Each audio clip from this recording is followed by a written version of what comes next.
ટ્રમ્પના આવ્યા પછી શું તમે કલ્પના કરી શકો છો કે અમેરિકાની ધરતી પર $38 અબજ ખર્ચે એક એવું માળખું તૈયાર થઈ રહ્યું છે જે લાખો વિદેશીઓના સપનાઓને હંમેશા માટે જેલના સળિયા પાછળ ધકેલી દેશે?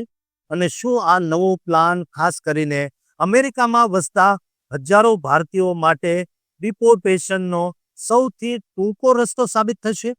ટ્રમ્પ સરકારના આ રહસ્યમય ડિટેન્શન રી-એન્જિનિયરિંગ ઇનિશિયેટિવ પાછળ કયો એવો છુપો ઈરાદો છે જેનો શિકાર ગમે ત્યારે કોઈ પણ ગુજરાતી કે ભારતીય નાગરિક બની શકે છે?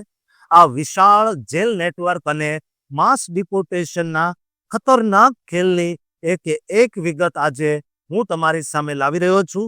દોસ્તો, અમેરિકામાં ઇમિગ્રેશન સિસ્ટમને ધર મૂળથી બદલી નાખવા માટે ટ્રમ્પ સરકારે $38.3 બિલિયન એક ભવ્ય અને ખતરનાક પ્લાન રજૂ કર્યો છે, જેને ડિટેન્શન રી-એન્જિનિયરિંગ ઇનિશિયેટિવ કહેવામાં આવે છે.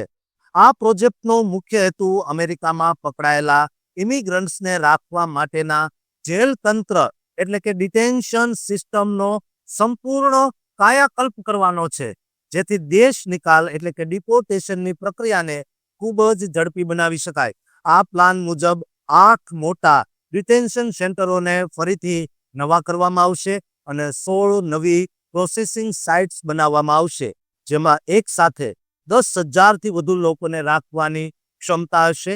અત્યારે આઈસ ખાનગી જેલો અને સ્થાનિક જેલો પર નિર્ભર છે, પરંતુ હવે સરકાર આ બધી સુવિધાઓ પર પોતાનો સીધો કંટ્રોલ લેવાની તૈયારીમાં છે.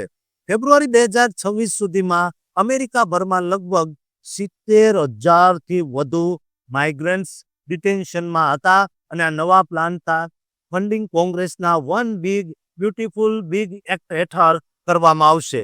સરકારનું કહેવું છે કે આનાથી ધરપકડ અને દેશ નિકાલમાં કાર્યક્ષમતા વધશે, પણ બીજી તરફ સ્થાનિક નેતાઓ અને સમુદાયોમાં ચિંતા વધી છે. જેમ કે મિસિસિપીના સેનેટર રોજર વિકરે આ પ્લાનનો વિરોધ કર્યો છે, કારણ કે આનાથી આર્થિક તકો રૂંધાય છે. આ પ્લાનનો બીજો ખતરનાક હિસ્સો સ્થાનિક પોલીસને ધરપકડની સત્તા આપવાનો છે, જેના હેઠળ ઓપરેશન મેટ્રો સર્ચ જેવા અભિયાનમાં 3,000થી વધુ એજન્ટો તૈનાત કરવામાં આવ્યા છે અને અત્યાર સુધીમાં 4,000થી વધુ ધરપકડ થઈ ચૂકી છે. ચાલુ નાણાકીય વર્ષમાં અત્યાર સુધીમાં 1.62 લાખ લોકોને ડિપોર્ટ કરવામાં આવ્યા છે, પરંતુ સરકારનો લક્ષ્યાંક 10 લાખ ધરપકડ કરવાનો છે. ભારતીય અને અન્ય વિદેશી નાગરિકો માટે આનો અર્થ એકદમ સ્પષ્ટ છે કે હવે લીગલ સ્ટેટસ અને વિઝા કમ્પ્લાયન્સ પર એક્સ્ટ્રા ધ્યાન આપવું અનિવાર્ય છે. ભલે તમારી પાસે H-1B, F-1 કે L-1 વિઝા હોય, પણ જો કોઈ પણ કાયદાકીય ઉલ્લંઘન થશે તો તરત જ આ ડિટેન્શન સેન્ટરોમાં જવું પડી શકે છે. ભારતીય સમાજે ખાસ કરીને પોતાના I-94 રેકોર્ડ્સ અને એમ્પ્લોયમેન્ટ વેરિફિકેશન દસ્તાવેજો એકદમ સુરક્ષિત રાખવા જોઈએ. આ પ્લાન દ્વારા આઈસ હવે સેન્ટ્રલાઇઝ રીતે કામ કરશે, જેનો અર્થ છે કે વિઝામાં કોઈ પણ નાની અનિયમિતતા હવે તરત પકડાઈ જશે. તેથી ભારતીય વર્કર્સ અને વિદ્યાર્થીઓએ પ્રવાસનના નિયમો અને એમ્પ્લોયમેન્ટ કોન્ટ્રાક્ટનું કડક પાલન કરવું પડશે.